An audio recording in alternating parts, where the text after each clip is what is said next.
All right, welcome back to the Kitchen Research Group.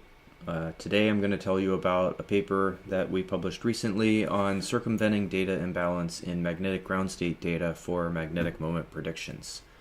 This is published in MLST and was funded by the Army Research Office.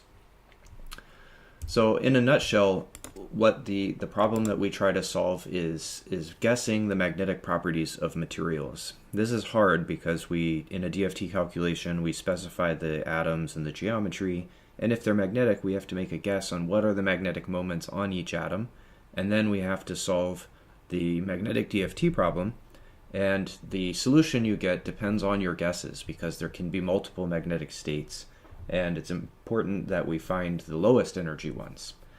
And that makes it even more difficult than a regular DFT calculation, so we set out to find a way to make better guesses on what the magnetic properties of an atom are, and I'm going to tell you how we did that. So we developed a two-stage ML model to predict if a material is magnetic or not, and then if it is, to predict the magnetic moment on each atom.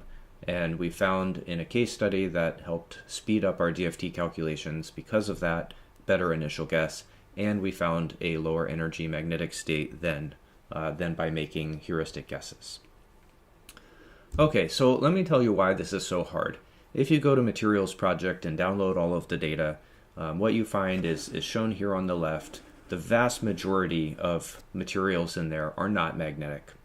So it's not very easy to build a machine learning model when something like 99% of your data is not magnetic.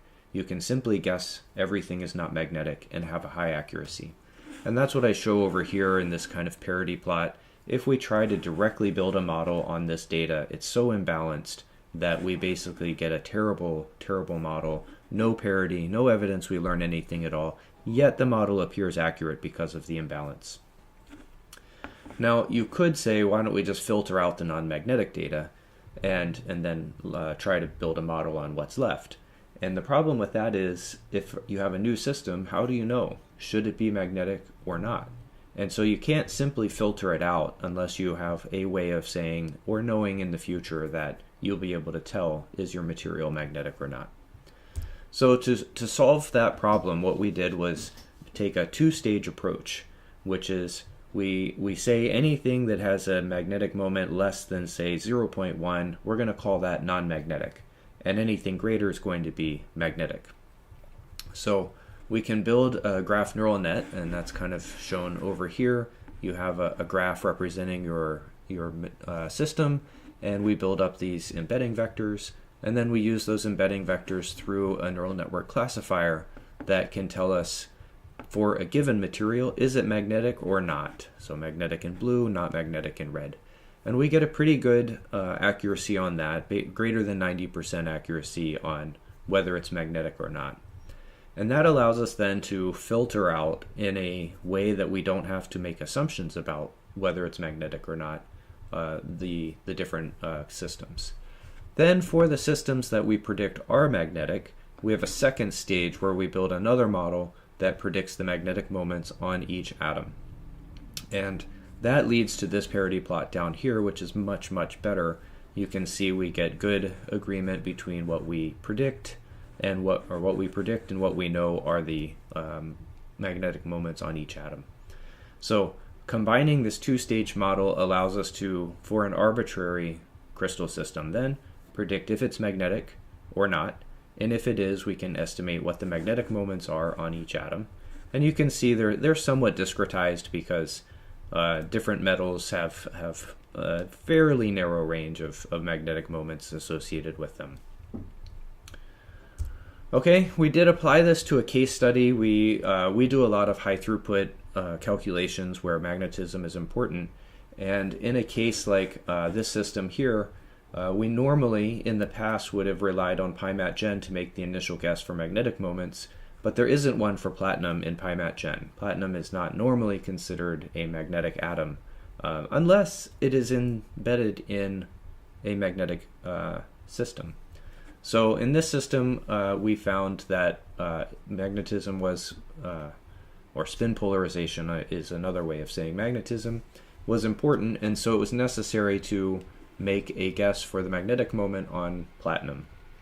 And since it wasn't in PyMatGen, this kind of broke our workflow, but we could use the two-stage model that we developed to make an estimate of that. And over here, what we can see is in that latent embedding space that is in our model, platinum is down here, kind of clustered with ruthenium and molybdenum. So you can see that it is more like the platinum, ruthenium, and molybdenum share some similarity in this embedding space. They're kind of clustered together, and they're clearly separated from the oxygens.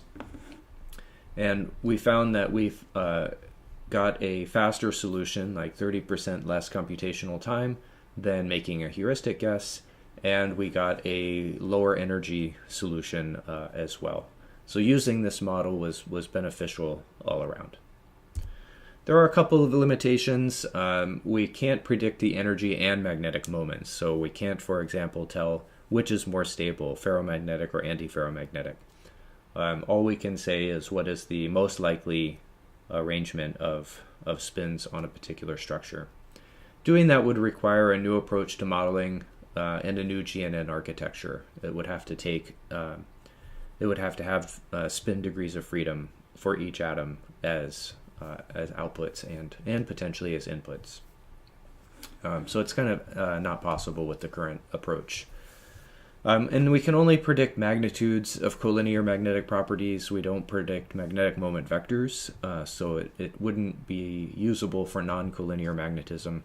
But I think you could make a model that does that, but you would need non-collinear data to train it, and that kind of data is not in great abundance at the moment. So that's a short nutshell of our paper. It's open access. You can go to the link in the video description and find it, and I hope you enjoy it. Thanks for listening, and come back next time.